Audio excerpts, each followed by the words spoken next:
Pops, is the looming burst of the credit bubble happening right in front of our eyes? New data, Q1 data from TransUnion talking about credit trends in the auto sector. I thought we could run through the data together.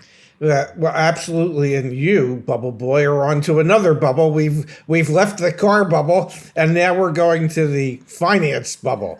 Oh, my God. All right, so the big lead here is that delinquency rates are up. It's going to be this line right here. Delinquency rates are up to 1.63% on auto loans nationwide, up from 1.52%. Now, amongst millennials, Gen Z, that's where you actually see a more significant increase in delinquencies. Delinquencies amongst younger consumers is up above 2% for their auto loan stat. That, before we even get into more of the data about, are more people getting loans and things like that, that was the biggest kind of highlight to me when I read through the TransUnion report, and also led me to the bubble burst type of, conversation. Now, could that be because maybe Gen Z and millennials don't understand the value and importance of good credit and how that can impact them moving forward? I think that probably plays like a very high role in that. Also, a lot of younger people are exposed to those buy now, pay later type solutions. Like, do you ever even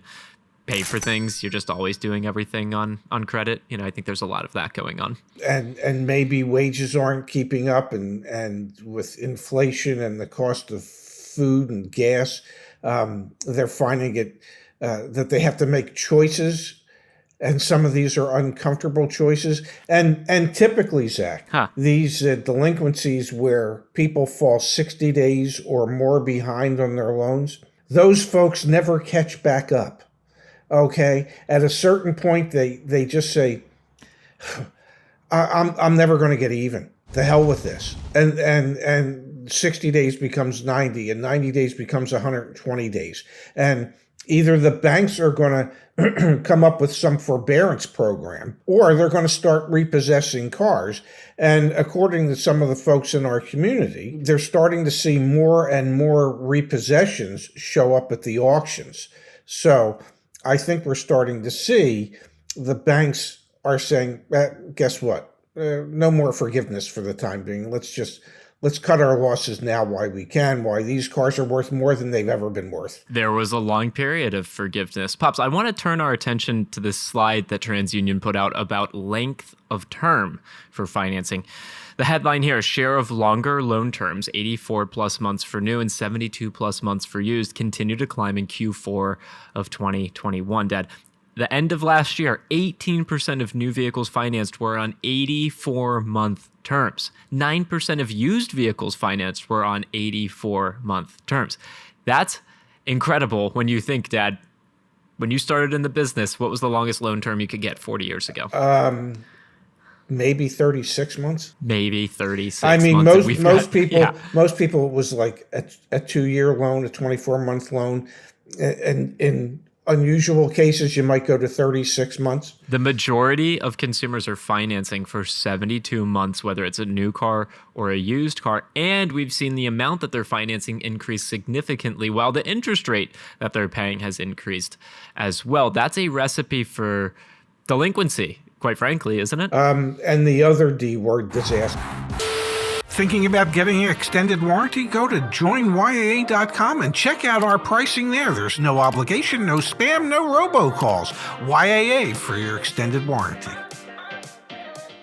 Now, loan originations were down for the quarter. The number of auto loans that were actually outstanding was 81.5 million in Q1 of 2022, which was down from Q1 of 2021, Q1 of 2020. Billion, so we're seeing less loans that are actually outstanding, but the average balance on those loans is up $4,000 yes. year over year. It's the only way you can ever make these vehicles affordable, if the average balance and the average prices keep going up, is to keep extending the terms.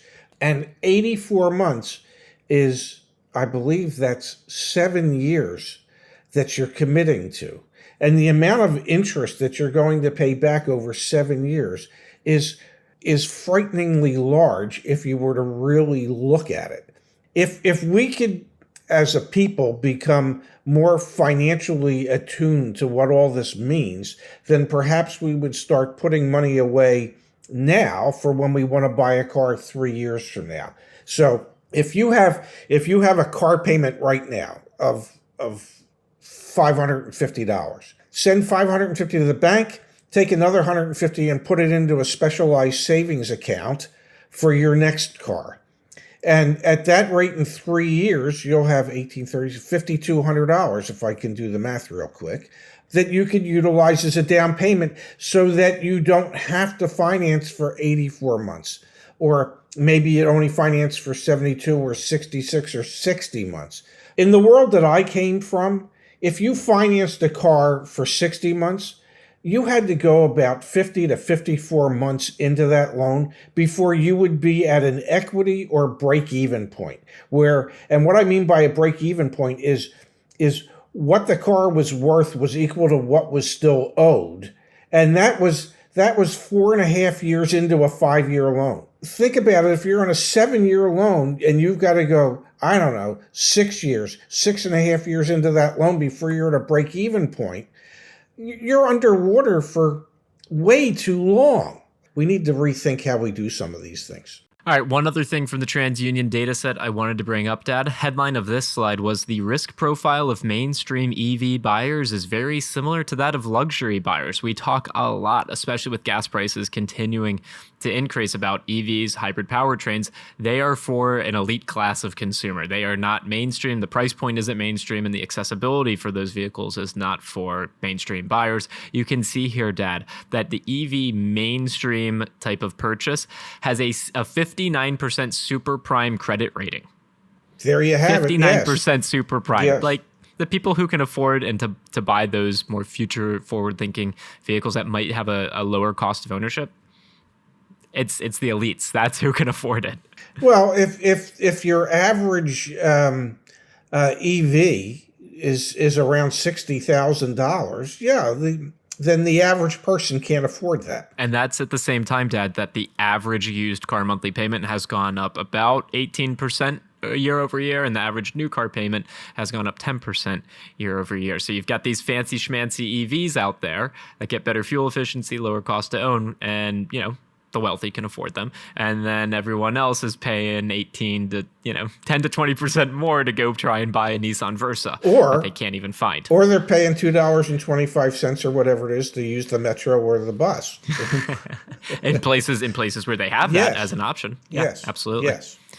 I'm telling you, man, I think I'm excited to see the next TransUnion or Experian and all the credit. Like, I can't wait to see more of these reports because I agree with our community. I think the repo world is going to be heating up this year. I think the finance bubble is already starting to burst with interest rates going up. With interest rates going up. So I think there's some market dynamics at play right now, Dad, that you have to keep your pulse on if you're thinking about being a car buyer or even a car seller. In this market. The metrics aren't looking good between higher interest rates, higher car prices. None of this is leading to a situation where things are going to become more and more affordable. Unless it's a prelude to a recession, you've been sitting on the sideline, and then there's going to be deals galore. But our crystal ball foggy, as you know, so we won't proclaim that that's happening. Always has been, probably always will be.